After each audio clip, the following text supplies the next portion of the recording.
Fäder har matchvinnaren och själv ner. Han heter nämligen Søren Ankel och du bästa matchvinnare i det. Hjärtligt till lucka. Ja, tack för det. Mamma säger är det inte matchvinnare nu att det är besträmort att vinna listor.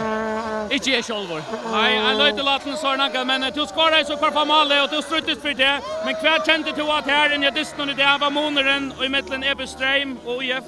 Jag allt att det var inte månaden i det mittel och kon. Jag allt bara ganska vi var mer rutina om finalplats. Vi var 4 finalspel och hade nummer tror jag vinna. Jag vet inte hur vi spelade och hur jag vinna eller där men jag allt vi då väl hur vi skulle göra om Steipe men jag allt i det och jag får spelade gott. Vi ganska inte spelade otroligt väl. Men själva inte vi skulle söka urslet och när vi vinner 1-0 så det blir inte huxa om hur vi spelar. Det viktigaste är hur det tröst till oss.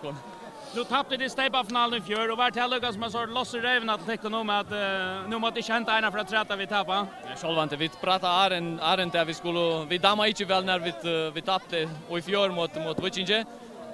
Så själva inte vi söka hur ringte det att tappa en final. Så vi David jag kan säga att alla spelare tack samman och arbetar hårt och kämpar väl så är det glad för det.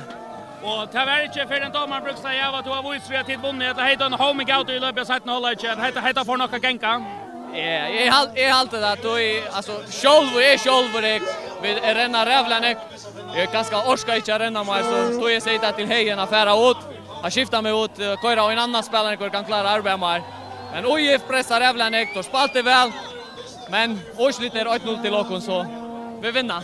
Ja, men jag ska lära till lucka över till Søren Ankel. Tack för det.